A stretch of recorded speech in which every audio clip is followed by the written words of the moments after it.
kātū te kapa hou nei a te aho o whātonga ki te atamira mo te wā tuatahi a e nei rangi whakatānei. Ara i te ahurei te tapere nui o whātonga.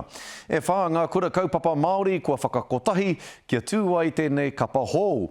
Ko te tūmanako ia kia haruru te atamira o tira te rohe i a rātou. Aneira a Regan Paranihi.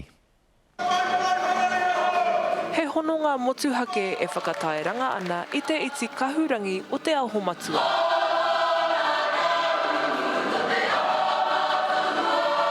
Ko tēnei kapa e whakaturia mai ana he huarahi anō, he āheinga anō. He hono ngā kuatu hono i ngā rohenga e rua ma te whakapapa. Ko tino ki te mātou i te hua o te nohotahi a ngā kura e whānei i roto i te tōmai o taho matua.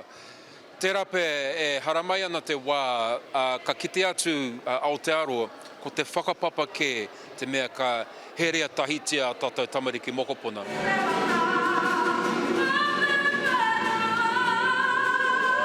Engari, he aha te hiranga o tēnei kaupapa ma ngā kura kaupapa Māori.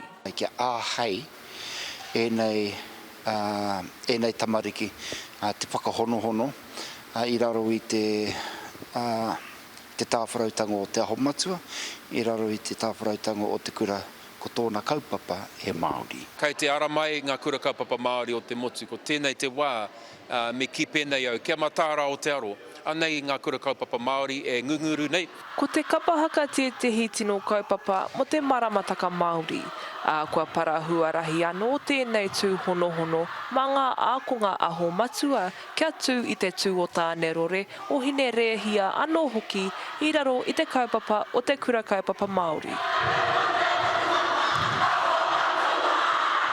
Tētahi wero kāre anō kia tino eke te rahinga o ngā tamariki ki o ngā kura tuarua auraki nei. Koira tētahi take ko whakaropuhia me kira ngā kura kaupapa e whā. Engari, e kite ana i te pai tawhiti e haramai ana te wā ka tokomaha ke atu ngā tamariki i roto i te wharekura. Hei ara e manako nui ana e Rawiri Wright, ka whai hua puta noa i te motu.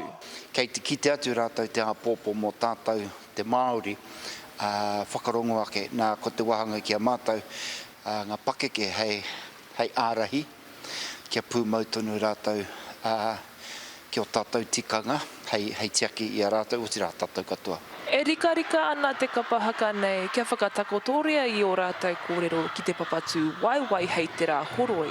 Engari e mārama pū ana rātou he maunga anō kia kake hei ngā rā kei tua. Regan Paranihi, Te Karere.